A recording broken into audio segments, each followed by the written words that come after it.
Medurstand Understanding Medicine. Professor Aziz Rehman from Medurstand-Understanding Medicine, and today we are going to talk about this very interesting condition called metabolic syndrome. It has got a very good concept, but exact definition is not available, and when I go through the presentation then you will realize what I mean. In fact, there are people who actually doubt the very existence of this condition, but majority believe that there is something called metabolic syndrome. What is it? Nobody seems to know for sure because there are many components. It is actually a constellation of 5 different conditions, not actually diseases, 5 different pathological metabolic states which collectively constitute metabolic syndrome. And in all those 5 components, there is disagreement on almost all. So that indicates that world authorities are not exactly on one page. But lately there has been some consensus, and I'll show you that one also. So we have 5 different definitions. One presented by International Diabetes Federation, the other one by WHO, World Health Organization, and still another one by EGIR, European Group for Study of Insulin Resistance, because insulin resistance seems to be the hallmark of this condition. NCEP, which is another international institution, National Cholesterol Education Program, and then AHA, American Heart Association. So we have at least 5 different definitions. You know, definition has to be very precise, like a legal statement. So if we have 5 definitions for one condition, I think theoretically you could say that at least 4 of them are wrong, or maybe all 5 are wrong, but actually they're quite close.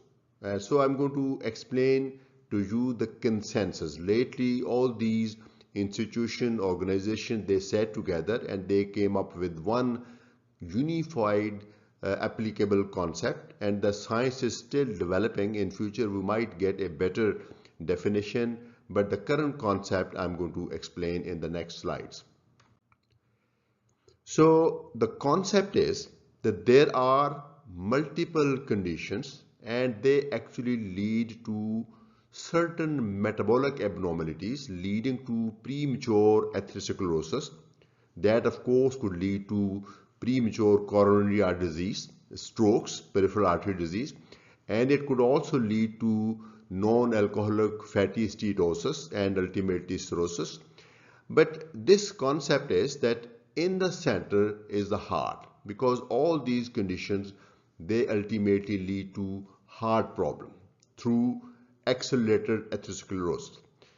First thing is visceral obesity. Now, visceral obesity is different than obesity. Obesity could be excess body weight because of excess fat anywhere, maybe subcutaneous. But visceral obesity means that fat is deposited in the abdominal cavity, in your viscera, in the omentum, in the pancreas, in the liver, and in the inside the abdomen, and this fat is metabolically active. And this visceral obesity could be caused by certain genetic factors and overeating, lack of physical activity, and insulin resistance. So insulin resistance is the next very important component, and I'll show you in one of the slides. There is actually debate whether visceral obesity is a primary problem that leads to insulin resistance, or insulin resistance is a primary problem and that leads to visceral obesity. But both are actually components of this metabolic syndrome. Hypertension is another component, and high triglycerides. And please note down, this is not high LDL or high cholesterol. This is high triglycerides, because high triglycerides more closely linked to the insulin resistance. And then low HDL cholesterol. HDL cholesterol, which is also called a healthy or friendly cholesterol, and that may be low. So these are 5 conditions. A combination of these constitute metabolic syndrome. Now this is the unified diagnosis which we practice these days. So 5 components, 1, 2, 3, 4, 5. First of all, in my opinion, the most important, in fact, according to certain authorities, they say patient must fulfill this condition, this criteria, and only then we can apply the definition. So waist in inches in men and in women should be less than 40 inches and less than 35 inches, less than 40 in men and less than 35 in females and women. Now please note down, there are different criteria. There are more stringent, but this is what we practice. And in Asian Americans, so the criteria is different, and for men the waist should be less than 35 inches and for women the waist should be less than 32. In Pakistan, we do not know, at least I am not sure which criteria should be applicable. I normally apply these criteria even in Pakistan. So anybody, any male person whose waist is more than 40 and a woman whose waist is more than 35 will fulfill one criteria. Please note down, this waist is not the tailor waist. Tailor waist is typically 2 or 3 inches less than that. So you have to measure the waist at the level of umbilicus with clothes pulled up, and patient is standing erect, not pulling tummy inside, just relax abdomen, and you measure with the tape, and that would be the actual waist. So second criteria is the blood sugar fasting. In men or women, if blood sugar fasting is 100 or more, so please note down, this includes 100. So 100 or more milligram per deciliter in the fasting state. Fasting means 8 hours fasting.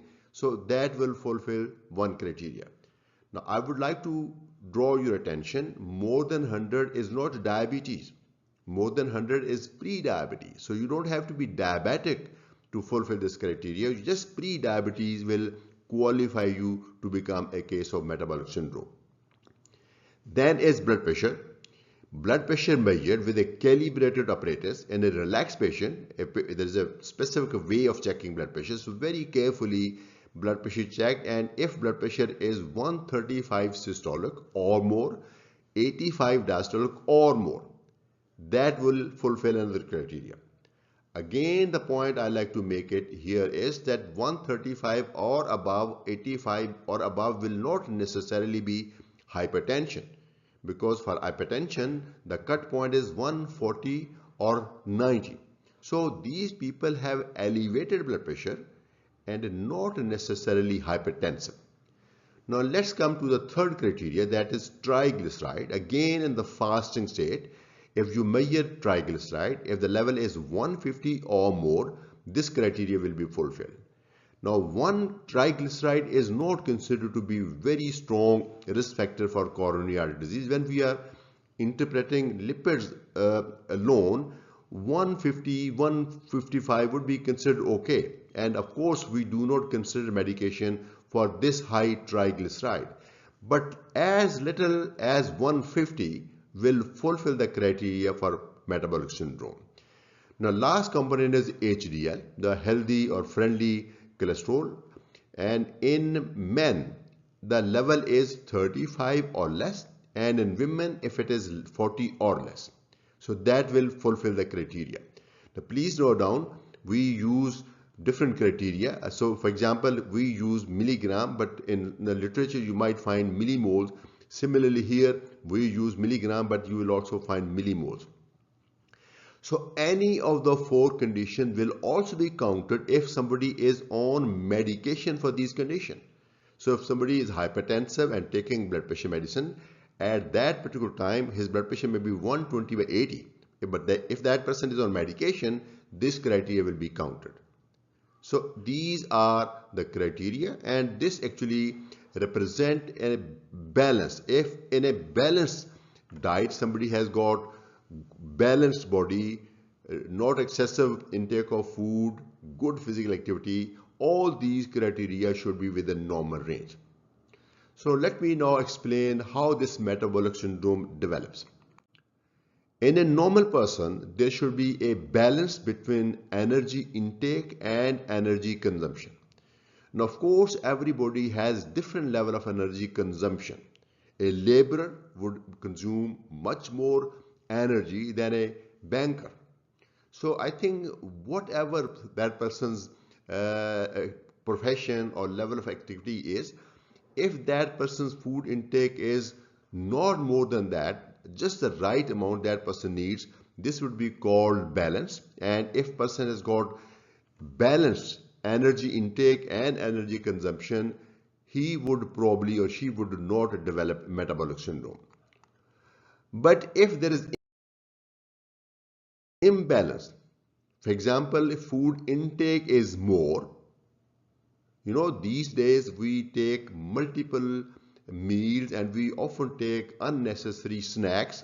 We often drink very rich sugary drinks, and we take many desserts like ice cream and chocolate. They're very, very rich energy. I'm not saying that we should not take them, but we must restrict the quantity. And if your intake is more, then you must also increase your physical activity. So if intake is more and physical activity is not increased, then you would have an imbalance between an energy intake and energy consumption. Then you are likely to develop metabolic syndrome.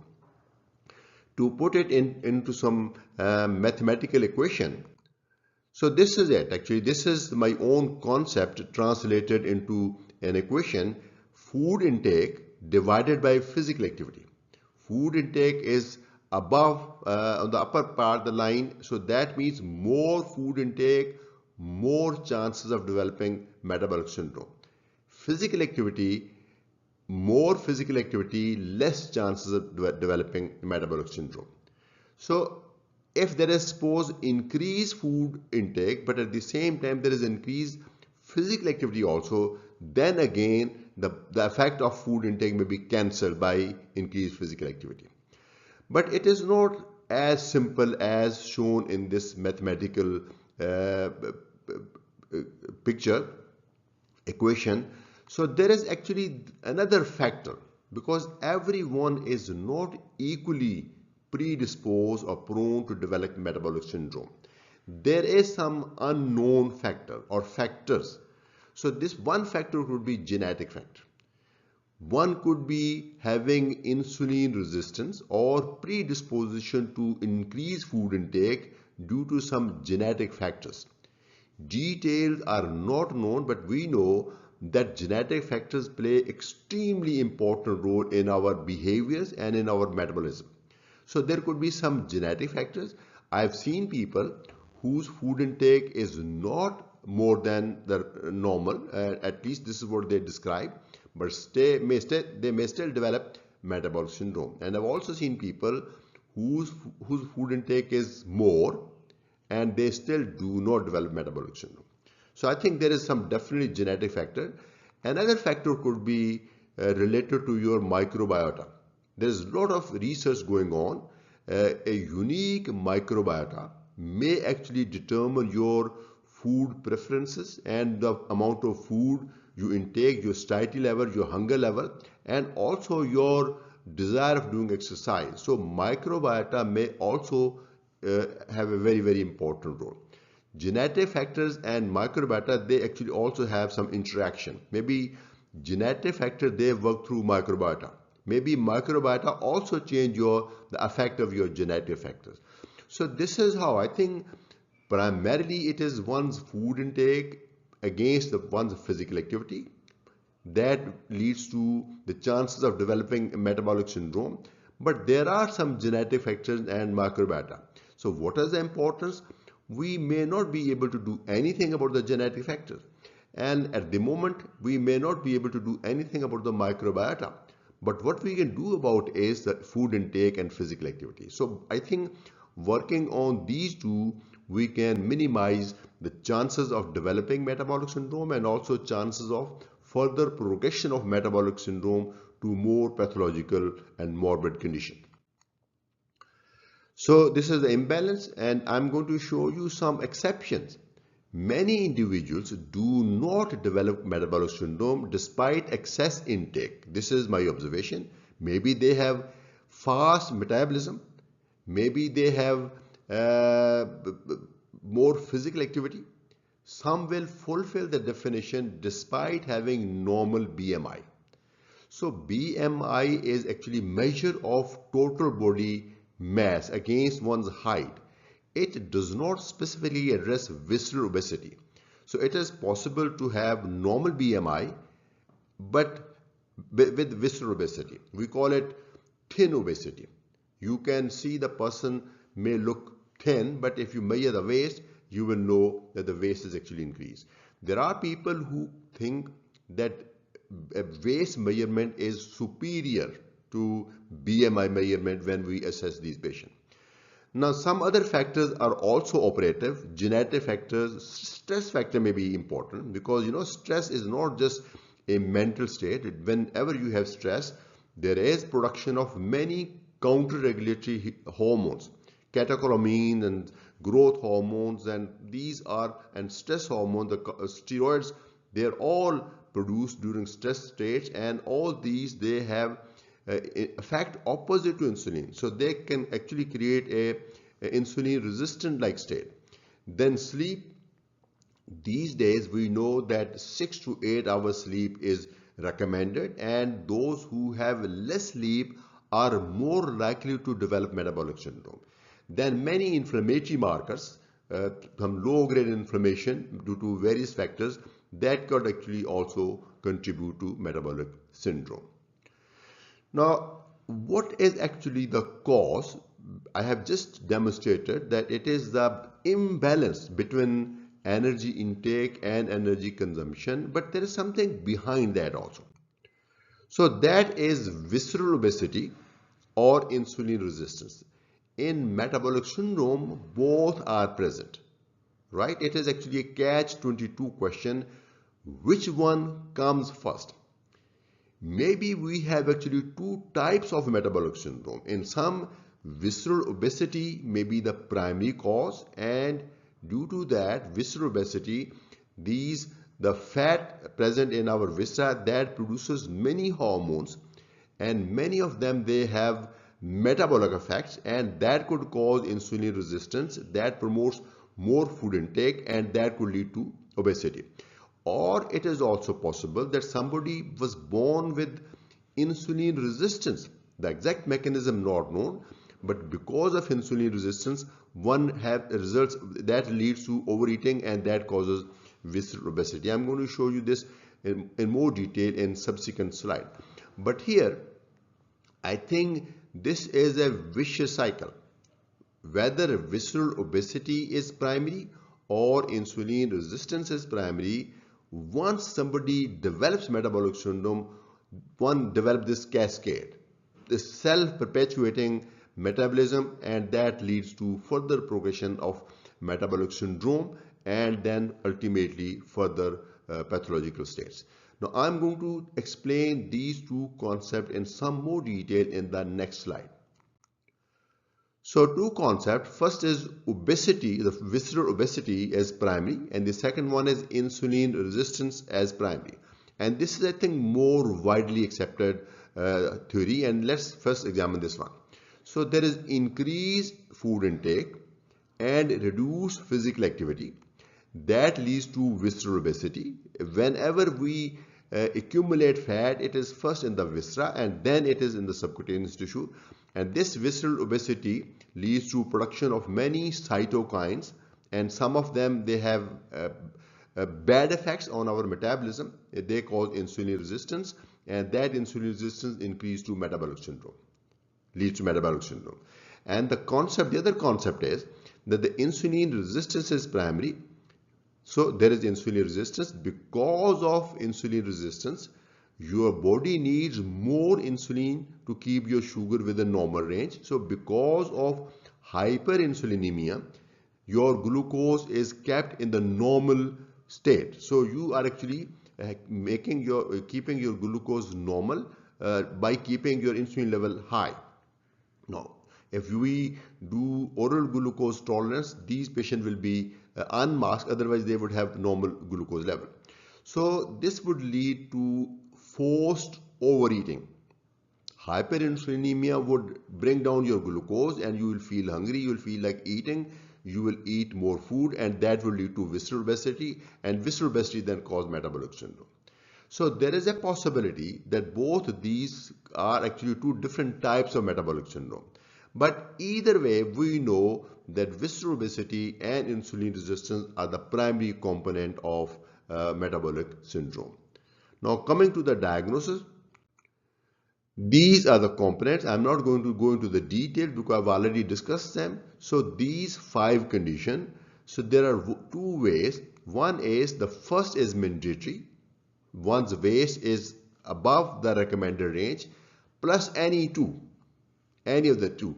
So I like to make a point here that this HDL is low in our population, so common that I think it's my own view. I think you can actually always count in this criteria. So if you are applying this concept in Pakistan or maybe in India also, you could say first and any one out of these 2, because this is to be counted as fulfilled. Almost all people, they have this low HDL in our population. But let's follow the definition given in the literature. First plus any 2. The other authors, other experts who are less strict about the first criteria, they say any 3 criteria, if met, you can label it as metabolic syndrome. But my concept is that visceral obesity is the most important component.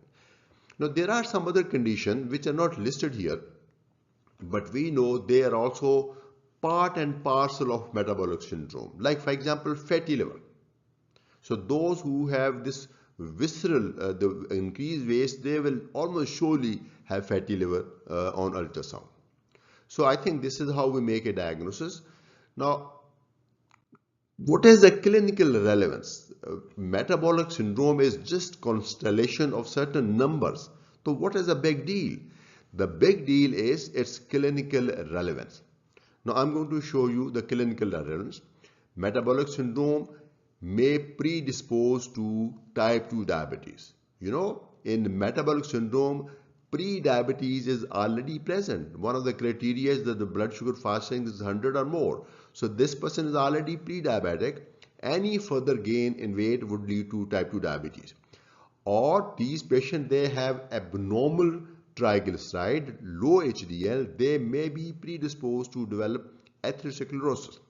And then because of excess fat, because of visceral obesity, they may also accumulate fat in the liver, which may be just simple fat, but it may cause inflammation in the liver, may cause elevation of ALT. So these 3 intermediary conditions are important. They are still asymptomatic, but this is the clinical relevance. And then these actually may lead to premature death. So, you know, why metabolic syndrome is important? This could lead to these 3 conditions and ultimately premature death. How? It may cause ischemic heart disease or also cerebrovascular accident because of premature and accelerated atherosclerosis. So there could be ischemic heart disease and death. Or there could be CVA. There could be CKD, chronic kidney disease is also actually, at least in some, it's primarily a vascular disease. So because of premature atherosclerosis, there may be involvement of the kidney also. Then NASH can lead to cirrhosis. NASH, actually, if somebody has NASH, we then educate that person that this is an indicator of premature death due to these conditions, but NASH can also lead to cirrhosis. In fact, NASH is non-alcoholic steatohepatitis. This could lead to fibrosis and cirrhosis. This is actually becoming #1 indication for liver transplant. I think in America it is already #1 because we have In many cases, we have successfully treated hepatitis C and in many cases hepatitis B also. So NASH is becoming #1 indication for liver transplant. I'm sure this is going to happen in Pakistan also, because in our country, many people, they have metabolic syndrome and visceral obesity and NASH. So NASH should not be treated or dealt with as a just benign condition. So treatment approaches, there are two ways. #1, metabolic syndrome should be taken as a whole. I think this is the primary concept. Metabolic syndrome should be considered as one entity and there should be one treatment plan for them. Or the second thing is that we can treat the individual components. Now, individual components could be individual diseases or they could be part of metabolic syndrome. For example, somebody does not fulfill the definition of metabolic syndrome but his blood pressure is very high, then of course we will treat his blood pressure. So even in metabolic syndrome, we can treat the individual components separately, but this is better approach as a whole. So as a whole, I think very, very important, you have to work on lifestyle. So first, of course, is diet. Patients should take less calorie, low calorie. So depending upon how much that person is overweight, you could give him 25% less calories or 50% less calories diet. Patient can eat normal food, but it should be less in calories. Since fats are very, very rich in calories, so I think fat should be particularly restricted. Carbs, because most of our overeating is through carbs, and generally carbs are considered to be, people generally consider carbs as a harmless food, but actually carbs are very toxic when we take in excessive quantities. It is the excess carb which is responsible for obesity, which is responsible for fatty liver, which is responsible for hypertriglyceridemia, and excess carbs is also responsible for insulin resistance. So carbohydrates should be particularly reduced. Carbohydrates include roti, naan, rice, potatoes, sweet drinks, all bakery products, ice cream, these drinks. So all they should be reduced. Vegetable source, especially green leafy vegetables, are very good. They have good satiety and they're poor in carbohydrates. And the carbohydrate they have is actually complex carbohydrate. I'm not saying that patients should not take fats or patients should not consume carbohydrate at all. All I'm saying is that patients should consume these in smaller quantities according to your weight, 25% less or 50% less. And you should be taking more vegetables which are rich in cellulose, fiber. For example, potatoes are not to be counted here because they are very rich in carbohydrates. Potatoes will be counted here. A Mediterranean diet, which is very rich in fiber and the meat portion is usually seafood, I think that is considered to be best diet. But whatever you consume, it must be restricted in calorie. If you eat anything excessively, then of course the purpose will not be fulfilled. And then the second component of lifestyle changes is exercise. Exercise is a great tool to improve your health condition. No doubt. It improves your body shape, it converts your fat into muscle, and it improves your cardiovascular health. But when it comes to weight loss, it is not very effective. So the level of exercise which we can expect from people, like 45 minutes of 30 minutes of brisk walk or swimming or jogging or cycling or treadmill or some other kind of activity, that would not lead to significant weight loss unless combined with dietary restriction. But exercise is great to improve your overall health. When both are done simultaneously, then there are best chances of maintaining your health and also reducing weight. So minimum exercise which would have meaningful and measurable effect on your health is 150 minutes per week. But this should be evenly divided. You could do 30 minutes every day or you could do 45 minutes 5 days a week, whichever is more practical. I think 45 minutes per day, 5 days a week is better. More would be still better. So any exercise, aerobic exercise, which you can do for 45 minutes. I always tell my patient that in last 5 minutes you must do stretching exercises. That is like PT exercise we used to do in school. So that would improve your flexibility of your neck muscles, your shoulders, and your back muscles. And this should be two sessions with a high intensity exercise also should be added. And the science has proven this is also very, very good. This improves your insulin resistance and also improves your overall metabolic state.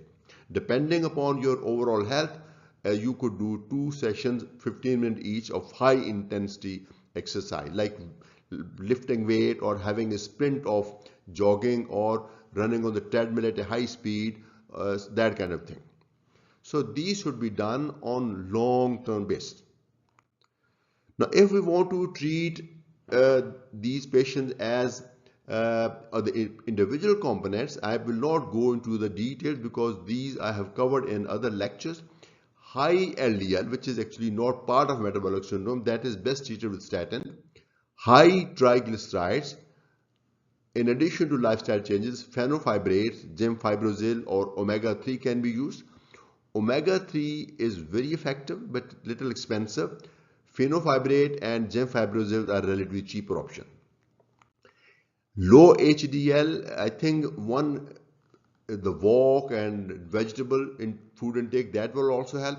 Niacin is one lipid lowering drug which have effect on HDL. Most of the statins, they do not have significant effect on the statin except for rosuvastatin, which has very modest effect on HDL. Multivitamin, if you're deficient, supplementing your diet with multivitamin may also help. Hypertension, depending upon what level of blood pressure you have, angiotensin converting enzyme inhibitors or ARBs are better because these agents, they also have effect on insulin resistance. Then hyperglycemia, and the best option to start with somebody who's got very, very mild hyperglycemia, pre-diabetes, I think metformin is a great choice. So I'm coming toward the end of my presentation, the prognosis. You might think that this is a relatively benign condition and there is treatment option for every component, so prognosis should be good. But I would say once metabolic syndrome, always metabolic syndrome. This is my own experience because it is very hard to achieve our objective. Working on weight is particularly very hard. Taking care of your diet all the time is very, very hard. And similarly, doing exercise on regular basis again is not easy. And then doing both in the quantity that leads to meaningful effect and the reversal of metabolic syndrome is actually not easy. So it is possible, it would be possible if you lose 15%, approximately 15% of your body weight with lifestyle changes, particularly with dietary restriction, but also combined with exercise. Medicine or surgery may also be used. So if somebody uses medicine to control weight, that will be also helpful, and somebody goes for a metabolic surgery, bariatric surgery, that will also be helpful. A metabolic syndrome alone would not be good enough indication for bariatric surgery, but if somebody has, for example, obstructive sleep apnea, that patient may be considered for this surgery. Many would, despite treatment options available, many would end up having type 2 diabetes, ischemic heart disease, CVS, cardiovascular accident, obstructive sleep apneas, and premature death. Kidney disease also not mentioned here. So, and premature death. So this is very, very unfortunate fact that we understand metabolic syndrome and there are so many treatment options, mostly with lifestyle, and still these patients end up having complications. That means we as healthcare professionals and patients are not doing good enough. So I think we need to do our part more efficiently so that we can get away with this metabolic syndrome. So that was all. I hope you like this presentation and I hope it was useful. This has been Professor Aziz Rehman from Medurstand. and this is a link to my channel, and I have many other lectures, and please feel free to join. It is free and it is going to be free forever. Thank you, Professor Aziz Rehman from Medurstand-Understanding Medicine.